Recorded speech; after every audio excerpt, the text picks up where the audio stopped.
I knew my evening was irrevocably altered the moment my phone vibrated, a subtle tremor against the silk of my gown as the sommelier poured a rare vintage.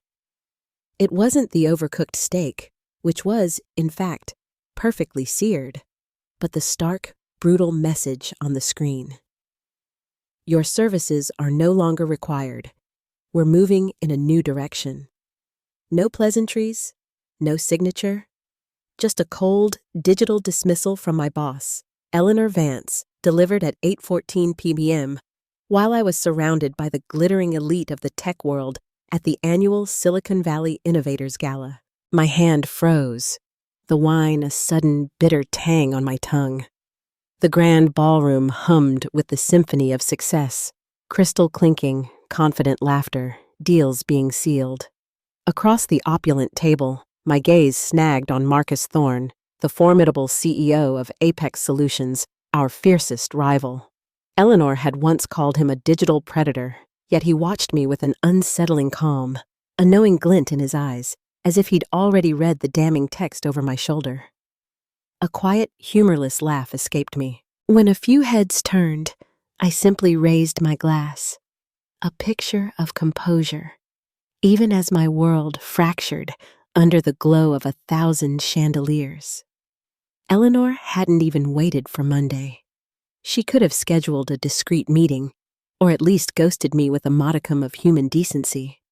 Instead, she chose dessert while the creme brulee was still being torched.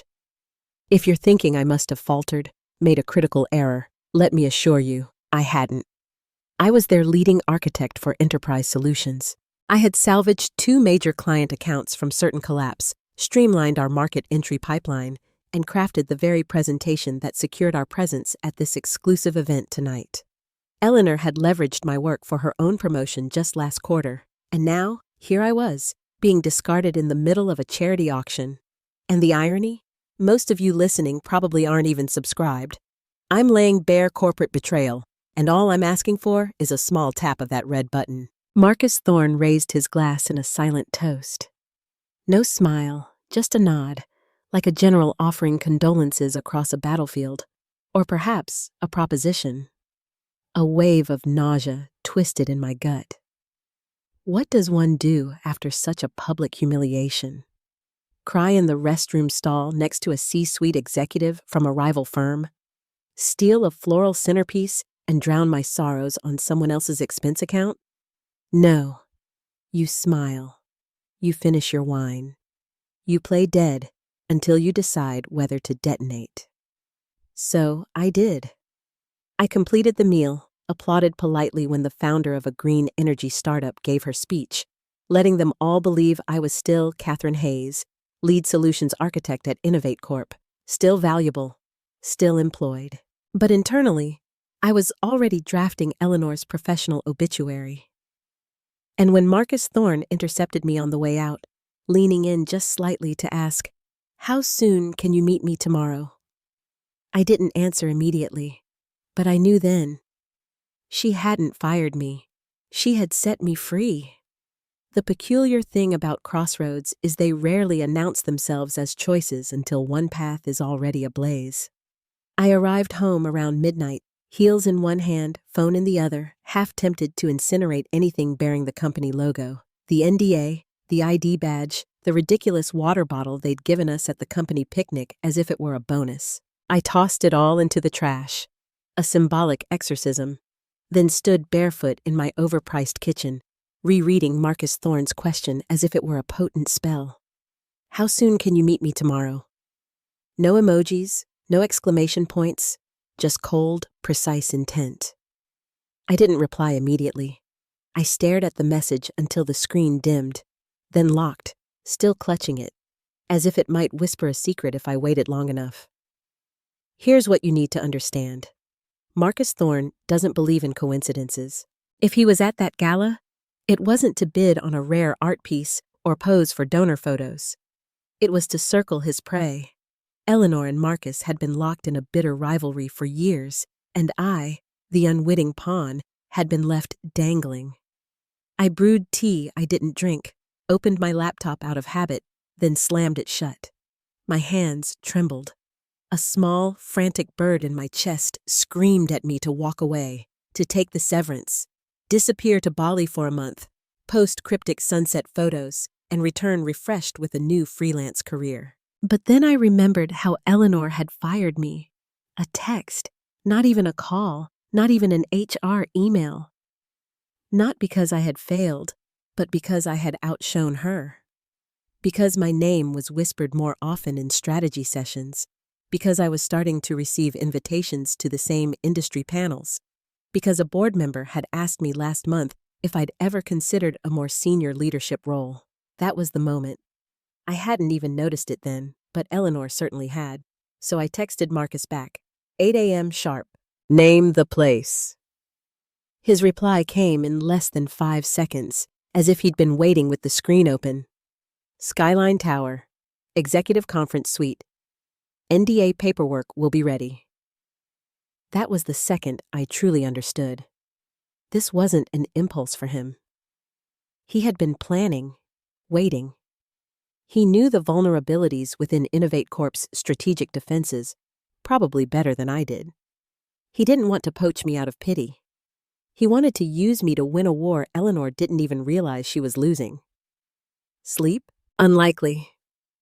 I lay in bed, staring at the ceiling, my mind a buzzing beehive. Half exhilarated, half terrified. What if this wasn't a disguised promotion, but career suicide with a man who played Monopoly with real companies? But here's the thing about temptation. It doesn't always come with fire and brimstone. Sometimes it comes dressed as justice, and I craved justice in a tailored suit. So, at 7:48 the next morning, I stepped into the elevator at the Skyline Tower, my heart pounding like it owed someone rent, and took the slow, silent ascent to the top floor. I wore the same power heels Eleanor once said made me look too ambitious for my pay grade. Perfect. The elevator chimed, the doors sliding open. Marcus Thorne was already there, seated at the head of a gleaming table overlooking the city skyline, like a benevolent Bond villain. He didn't stand, simply motioned to the seat opposite him, sliding an NDA across the polished surface. You laid your traps well, I said, settling in. Didn't have to, he replied. Your former boss lit the fuse for me. And just like that, the deal began. By noon that same day, I was in a glass-paneled war room, so high up the city looked like a miniature model. Apex Solutions think tank didn't feel like a company. It felt like a highly organized conspiracy that paid taxes. No cubicles, no saccharine motivational posters, just oxygen-rich air, a black marble table the size of a tennis court, and 5 other individuals who looked like they solved international cybercrimes in their spare time. No small talk, no onboarding video with stock music and a smiling intern. Just a thick NDA with legal jargon that read like an invisibility cloak, and Marcus's quiet nod once I signed it. This isn't a job, he said, tapping the table once. This is a dismantling. You're the scalpel. Welcome to the machine. They called it Spectre, not the fictional spy agency, but an internal unit within Apex focused solely on disruption, not just innovation. They didn't invent. They studied the pulse of competitors, pinpointed weaknesses, and timed pressure points like a cardiac arrest with a smile. And now, I was their secret weapon. Tell us about Innovate Corp's spring launch, Marcus said, without looking up from his screen. I want the blueprint. I opened my mouth, ready to launch into my usual market analysis spiel, but he cut me off. No ideas. Not yet. I don't want your brilliance, he said, his tone clipped. I want your understanding. How they think, why they do what they do, who signs off, what Eleanor fears, what she'll defend even if it's illogical. That's when it hit me. He wasn't hiring a strategist, he was hiring a mind reader. So I gave it to him, laid it all bare. I told them about Eleanor's obsessions, control, superficial consistency, and performance theater. How she detested genuine volatility but adored the illusion of calculated risk. how she surrounded herself with sycophants who mirrored her insecurities back to her as faux loyalty. I detailed the upcoming product launch, the haphazard push into AI-driven analytics they weren't truly ready for, the decision to skip external beta testing just to beat Apex to Q2 headlines. I told them about Project Nova, Innovate Corp's new predictive intelligence tool, still in beta, built on a third-party data engine they didn't fully grasp, but hoped would impress investors if the user interface was shiny enough. I even shared the internal nickname the developers used behind Eleanor's back, Ghostware. That earned a quiet chuckle from one of the Spectre analysts. Marcus didn't smile. Instead, he stared at me as if I were a mirror reflecting tomorrow. "It's enough for today," he finally said. "Upload what you've got to the vault. We'll reassemble the skeleton after lunch." I nodded, gathered my notes, and left the room feeling both 10 feet tall and like I'd just sold a kidney. My stomach churned so hard I could have churned butter with it.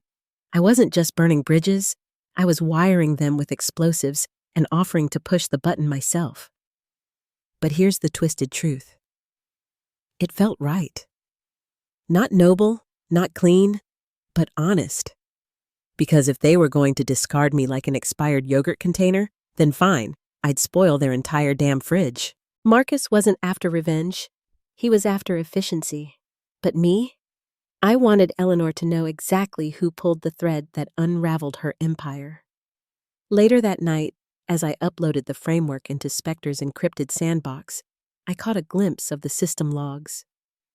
My account had already been granted clearance levels higher than most division heads. They weren't just trusting me. They were betting the entire house on me. And there, beneath the job title External Asset, was a code name Marcus had assigned me himself. Oracle. I stared at it for a long second, then smiled. They wanted to know how Innovate Corp thought. I was how they thought. And now, I was thinking for the other side. 2 weeks in, and Eleanor finally showed her hand. An email leaked, a classic slip, probably an overconfident assistant trying to impress on LinkedIn. It was a company-wide memo from Eleanor titled, "New Horizons, New Leadership," the usual corporate drivel with just enough passive aggression to peel paint. But buried in the body was the real stinger. With recent changes in our strategic team, we're streamlining decision-making across innovation verticals. Less dead weight, more decisive momentum. Dead weight. That was me. I read it while eating overpriced takeout on Spectre's 26th floor, surrounded by whiteboards scrawled with all the ways Innovate Corp was about to be outmaneuvered. Marcus sat across from me, silent, sipping espresso like it was motor oil. "She's tightening the circle," I muttered, scrolling. "She wants a rubber stamp board, less friction, fewer dissenting voices." "Or fewer people to blame when it burns," Marcus said, then tapped the screen beside him. "Pull up that mock-up of their AI pivot. Let's ruin her Tuesday." That's how it began. Eleanor had been planning a pivot long before she fired me, but now she was accelerating it. An aggressive rollout of predictive risk assessment software tied directly into insurance analytics. The kicker? They were bypassing third-party verification entirely, planning to use synthetic data to inflate early success metrics. I had warned her months ago that it was a PR time bomb, that one lawsuit, one error, and the whole thing would implode like a wet cardboard Tesla. She hadn't cared then. She certainly didn't care now. But Marcus did. We scheduled a press drop for Thursday morning, just a thought leadership piece, harmless on the surface. It came from one of Spectre's senior analysts and was titled, "Why Data Transparency Will Make or Break the 2025 Risk Tech Market." We didn't mention Innovate Corp. We didn't have to. We quoted internal projections that mirrored what I knew Eleanor was planning to announce the next week, almost down to the slide order. We cited industry sources, included subtle nods to emerging firms cutting corners with simulation data, and wrapped it all up with a prediction. A major player will either reconfigure its rollout or find itself outpaced by competitors with cleaner compliance stacks. Eleanor never saw the knife, But she certainly felt the slice, because by Friday, she'd pushed her own launch back 2 weeks. Investors got twitchy, their CTO went dark on social media, and internal whispers hinted at a leadership recalibration, which, in Eleanor speak, meant someone important had screamed at someone more important. Meanwhile, Marcus was glowing. At our next meeting, he passed me a printed copy of Tech Baron Weekly, and there it was, halfway down the page, a glowing summary of the article, followed by a throwaway line that nearly stopped my heart. Insider sources close to Apex Solutions' predictive team suggest new additions have given the firm a unique edge, especially in understanding the limitations of competitor pipelines. That was me. New additions. No name, no photo, but subtle enough that anyone in the industry who knew what had happened knew. I folded the page in half and tried not to show anything. Guilt isn't loud. It's a soft vibration that never truly fades, because here's the truth no one tells you. Revenge isn't clean. It isn't triumphant music and a slow walk away from an explosion. It's eating lukewarm noodles at your desk at 11 p.m. while watching your former colleagues flounder on Twitter, wondering whether your replacement cried in the bathroom yet. It's wondering whether she truly deserved it, or if she was just another name on Eleanor's chopping block. Every time the guilt surfaced, I remembered the text. "You're fired. We need fresh blood." Well, guess what? The blood's flowing now, and Eleanor just nicked an artery. We called it Beacon. Clean name, marketable, just techie enough to sound futuristic without scaring off the suits. And it looked a hell of a lot like what Innovate Corp thought they'd be unveiling next quarter, except ours worked. Every feature they'd rushed into their bloated spring release had a version that actually functioned.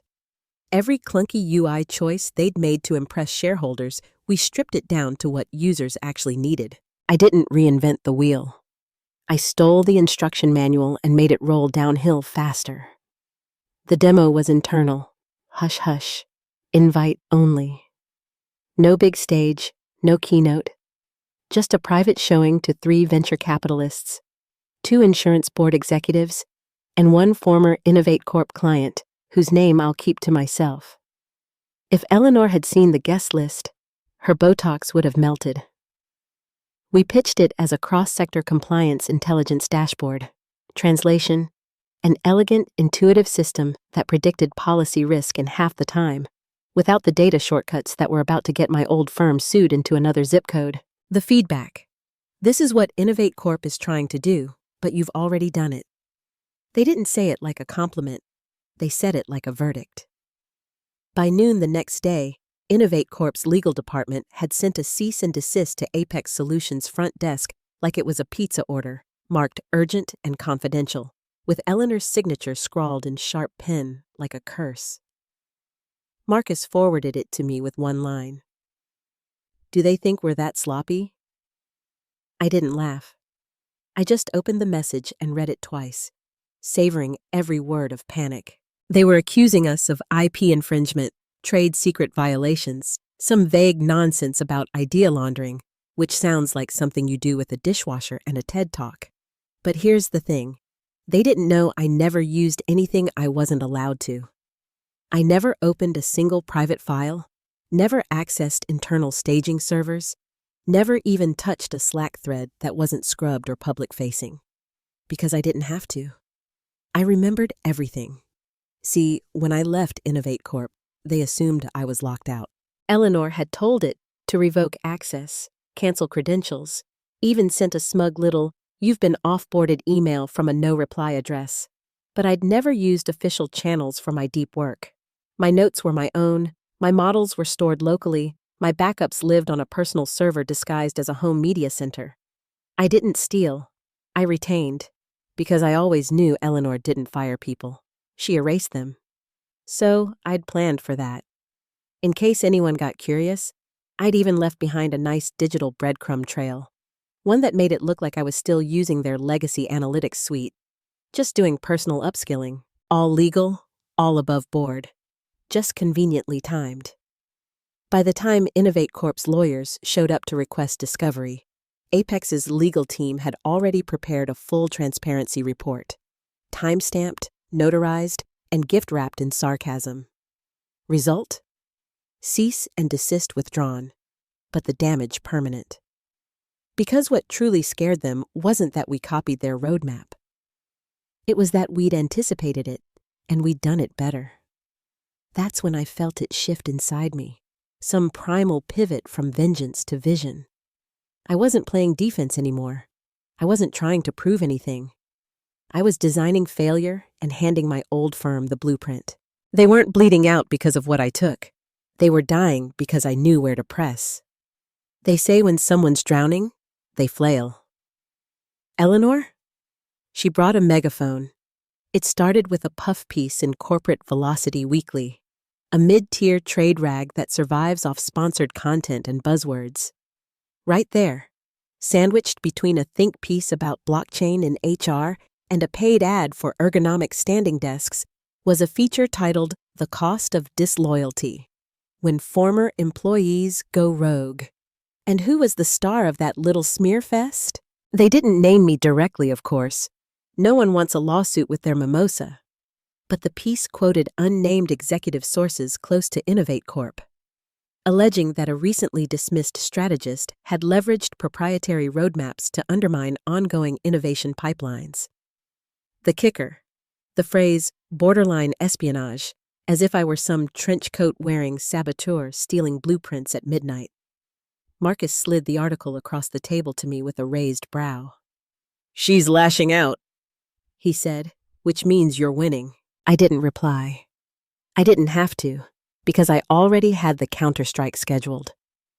That same morning, at exactly 10 o'clock a.m., Apex Solutions' official site published a press release titled, Apex Launches Next-Gen Mentorship Initiative for Women in Strategic Tech.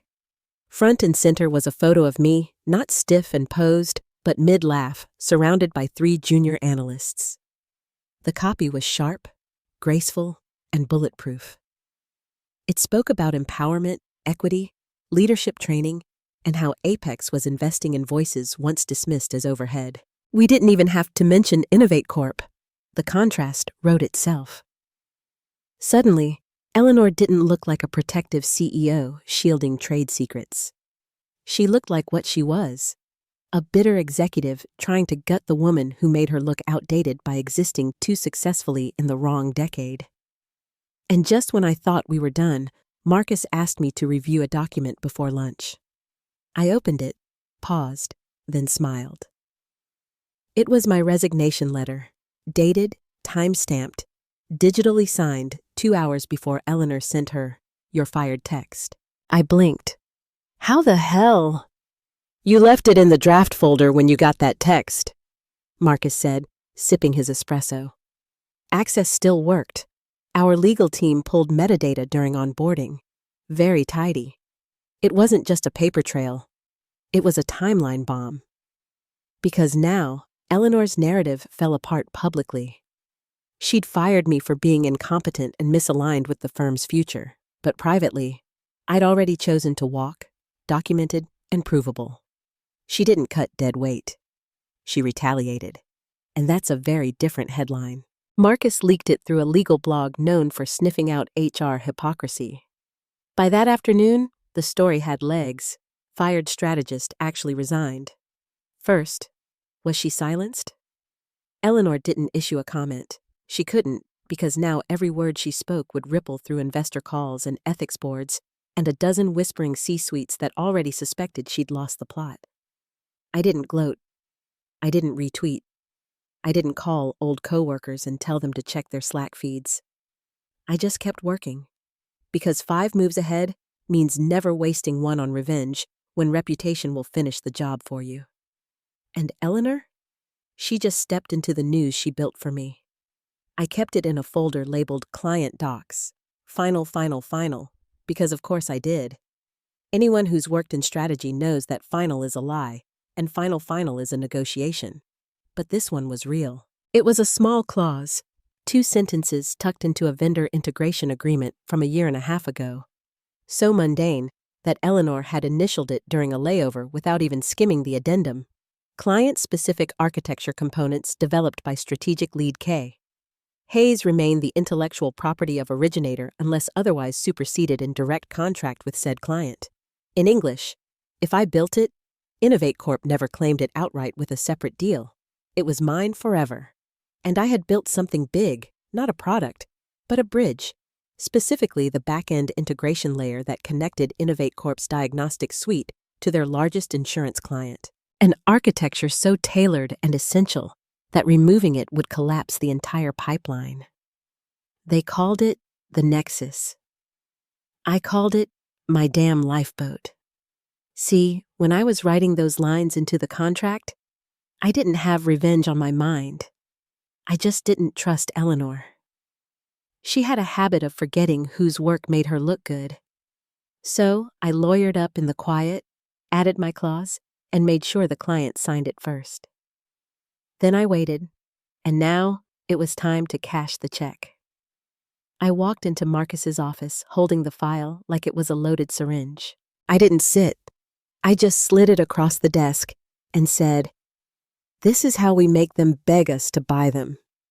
He flipped through it once. Again, his face didn't change, but the room got quieter. "This is clean?" he asked. "Cleaner than a Catholic guilt trip," I said. He nodded once. "We trigger this, and they collapse?" "No," I corrected. "They call us." And 2 days later, they did. Not Eleanor, though. She couldn't. She'd been placed on indefinite sabbatical for wellness recalibration. Corporate exile served with a side of lavender-scented HR emails. The call came from the interim CEO, a man who used to think I was overinvested in technical minutia. He opened with a shaky chuckle and said, "Catherine, we'd like to explore a strategic transition. They didn't call it a buyout. No one does. But that's what it was. Apex Solutions acquired Innovate Corp's diagnostics arm in what the press called a mutually beneficial restructuring. Internally, it was a white flag folded into a contract. And who did they name as the transition lead? Me. Useless overhead, the one Eleanor said was too junior to manage legacy clients, the woman who now held the keys to their last profitable bridge. I stood on that stage during the announcement, flanked by Marcus and 3 board members who suddenly remembered my name. Cameras flashed, hands were shaken, everyone smiled like this was just capitalism doing its thing. But I knew better. That clause, that tiny overlooked speck of legal foresight, was the kill switch. Eleanor never even saw it coming. They say revenge is best served cold, but sometimes it's warm, lit by camera flashes, and dressed in the exact shade of power suit your old boss once told you was too bold for client-facing roles. I didn't just get my seat at the table. I bought the damn table, and I engraved my name right into it. They told me Eleanor would be attending the final closed-door session. They said it like it was a courtesy, that I needed time to emotionally prepare. I didn't. The meeting took place at a boutique hotel in Midtown, behind frosted glass and 2 security guards pretending they weren't listening.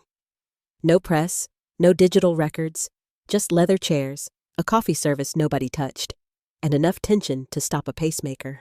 She was already seated when I arrived, hair pulled back tight, blazer crisp, but her eyes looked like they'd been awake for 3 days straight. She didn't stand, didn't smile, just watched me walk in like she was trying to figure out which version of me was real. The junior strategist she thought she broke, or the woman now writing her company's terms. "Let's just get this over with," Eleanor muttered. "Agreed," I said, sliding into the seat across from her.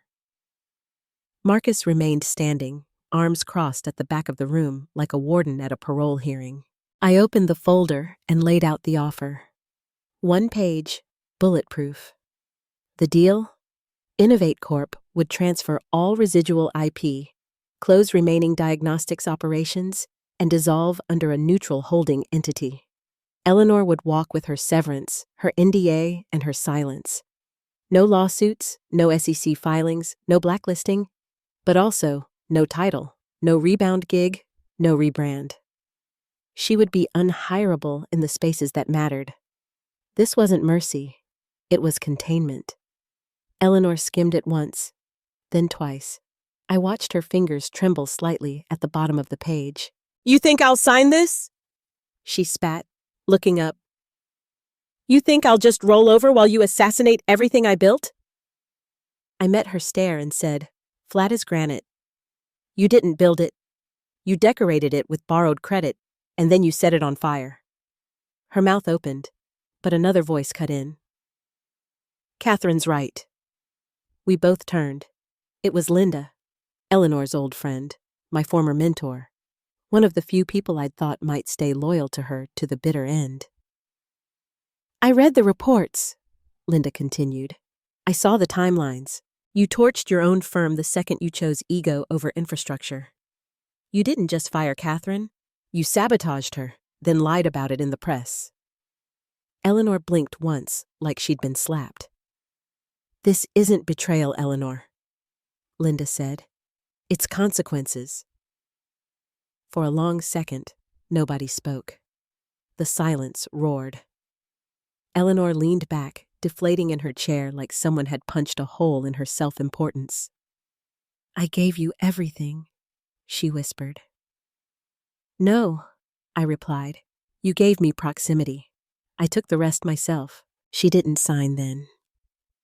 She just stared at the paper like it might change if she willed it hard enough. Eventually, she stood. Her hand hovered over the pen. Then finally, she signed. The room exhaled. I stood up, gathered the paperwork, and nodded once. Not at her, but at Linda. Marcus opened the door without a word. Eleanor walked past him, smaller than I'd ever seen her. She didn't look back. Outside, the air was crisp, almost surgical. Midtown buzzed with the same indifference it always had, but I felt something settle in me, something heavy, but necessary. Not satisfaction, not relief, but justice. Eleanor thought she could escape the collapse with grace, but she forgot who knew where every beam was buried, and I just pulled the last one out. I didn't sleep the night before the announcement, not out of nerves. Those had burned off weeks ago. This was something colder, like standing in the eye of a hurricane you built. The press conference was polished, impersonal. Marcus's legal team handled the wording. Acquisition of key technologies, streamlining across platforms, strategic repositioning of legacy infrastructure. But anyone who knew the industry knew this wasn't a merger. It was a dissection, and I was the scalpel. I stood off camera, flanked by Marcus and a VP whose name I still couldn't remember. I wasn't needed for the show. My part was done. My fingerprints were all over the code, the contract, the press cycle. Eleanor didn't know it yet, but this whole rollout had been timed like a funeral. 10 minutes after the press release dropped, I opened Twitter. I typed one word, delivered. No hashtags, no thread, just that.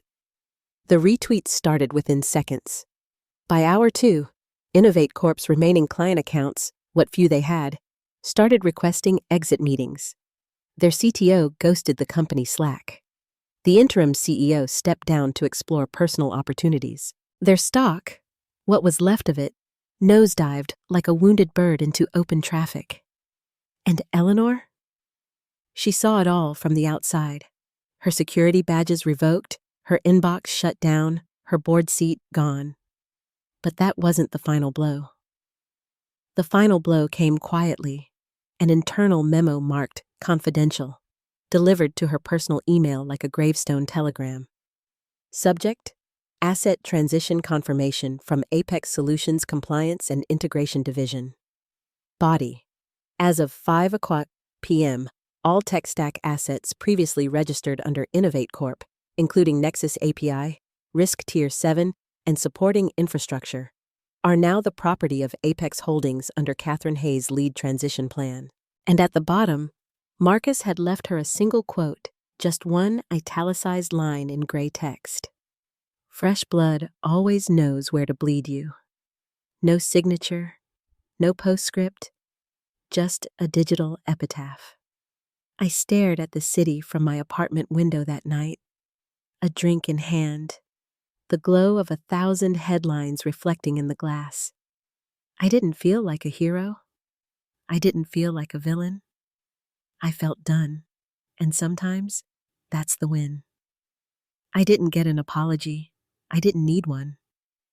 Eleanor had already given me the best gift she could: underestimation. She looked at me and saw a stepping stone. I looked at her and saw a fault line. Now she gets to live with the crater. Me? I'm already building something new. No more revenge, just legacy. The lesson here is profound. Your true value isn't determined by those who dismiss you, but by the indelible mark you leave.